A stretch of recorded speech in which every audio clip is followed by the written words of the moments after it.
सुनंदा अपने पिता की इकलौती बेटी थी। नाम के मुताबिक देखने में भी बहुत सुंदर थी। जब वह अपने ससुराल गई तो उसे उसके मुताबिक ही सब कुछ मिला, किंतु आजकल की लड़कियों को अधिक टोकना, समझाना, अपने मन के मुताबिक चलाना सासू माँ को अब कहाँ रह गया है। एक कहावत तो आपने सुनी ही होगी, जो किया बहू से टकरार, खो दिया उसने अपने बेटे का प्यार। इस कहानी के मुताबिक सुनंदा की सास सुनंदा को हमेशा समझाती, बहू ऐसा करो, ऐसा न करो। नई नवेली बहू को थोड़े ही दिनों में अपनी सासू माँ से चिढ़ पैदा होने लगी। इस प्रकार यह सिलसिला आगे की ओर बढ़ता गया। एक दिन सुनंदा के घर कुछ मेहमान आने वाले थे। सासू माँ बोली, बहू आज कुछ अच्छे अच्छे व्यंजन बनाओ और मेहमानों के लिए चाय नाश्ता का इंतज़ाम भी अच्छी तरह से होनी चाहिए। बस अब क्या था, इतना सुनते ही सुनंदा गुस्से से लाल हो गई।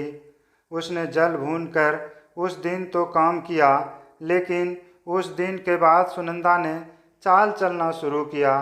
सास जैसा कहती वह ठीक उसके विपरीत करती थी। सास ने भी पुरानी कहावत के मुताबिक बहू को उसके माता पिता को गाली देना, उसे कोसना और बड़बड़ाना शुरू कर दिया।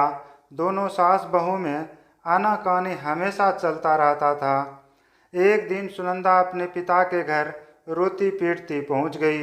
वह अपने पिता से बोली, पिताजी आप तो डॉक्टर हो, मुझे कुछ ऐसी दवा दीजिए जिसे खिलाकर वह बुढ़िया गूंगी हो जाए, क्योंकि वह मुझे गंदी गंदी गालियाँ देती है। इस पर पिताजी कुछ सोचते हुए बोले, बेटी मेरे पास एक ऐसी दवा है, लेकिन यह कड़वा है, वह आसानी से नहीं खाएगी। इसीलिए मैंने एक युक्ति सोची है, तुम हर रोज़ 1 महीने तक यह दवा अपनी सास को खाना में मिलाकर खिलाती रहना। ठीक 1 महीने में वह पूरी तरह गूंगी हो जाएगी। लेकिन हाँ, यह दवा थोड़ा कड़वा है, इसलिए तुम खाना इतना प्यार से खिलाना कि उसे पता ही ना चले कि इस खाने में कुछ दवा मिला है। दवा लेकर सुनंदा खुशी खुशी अपने घर आई और पिता के कहे मुताबिक अपना काम शुरू कर दी। अब सास जो कुछ भी कहती उसे वह मानती और उलट कर जवाब भी नहीं देती, क्योंकि वह जानती थी कि बुढ़िया तो अब महीने भर में गूंगी होने वाली है। बोल ले जितना बोलना है, उसके बाद वह चैन से रहेगी। अब हर रोज़ वह प्यार से चुटकी भर दवा खाना में मिलाकर प्यार से माँ जी को देती थी। माँ भी समझती शायद इसके माता पिता ने इसे समझाया बुझाया है, इसलिए यह लड़ना झगड़ना बंद कर दी है। अब माँ जी भी बहू की खूब प्रशंसा किया करती थी और बहू भी प्रशंसा सुनकर प्यार से बातें किया करती थी। अगर बहू से कुछ गलती भी हो जाती तो भी इस प्रकार महीना आते आते दोनों सास बहू में इतना प्यार बढ़ गया कि बहू अब अपनी सास की आवाज़ को खोना नहीं चाहती थी। एक दिन फिर उसी प्रकार सुनंदा रोती पीटती अपने पिता के पास पहुंची। पिताजी बोले, अब क्या हुआ?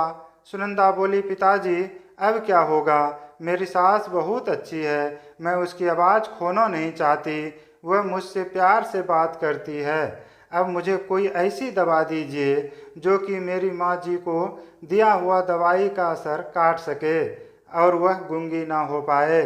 इस पर पिताजी हंसते हुए बोले, बेटी तुम रोना धोना बंद करो और खुशी से रहो। जो दवा मैंने तुम्हें दिया वह कोई दवाई नहीं था, वह रिश्ते में घुली कड़वाहट उतरने की तरकीब थी। अगर मैं ऐसा नहीं किया होता तो तुम शायद आज नहीं सुधरती। बेटी इसी प्रकार यदि तुम अपनी सास के साथ अच्छे से रहोगी तो वह भी तुम्हें अपनी बेटी की समान प्यार करेगी। अब सुनंदा को सारी बातें समझ में आ गई थी। उसे अपनी गलती का एहसास भी हो गया था। वह वापस अपने ससुराल चली आई। इसके बाद दोनों सास बहू प्यार से रहने लगी। उसके बीच स्नेह और अपनापन का भाव आ गया और घर खुशियों से भर गया। आशा है कि यह कहानी आपको दिल को छू गई होगी। यह एक सच्चाई है, अगर बहू अपने सास का प्यार पाना चाहती है तो उसे भी अपने सास को स्नेह देना होगा। जिस घर में सास बहू में स्नेह होता है वहाँ हमेशा खुशियाँ आती है। दोस्तों, इस कहानी कैसा लगा आपको, प्लीज़ कमेंट में बताएं।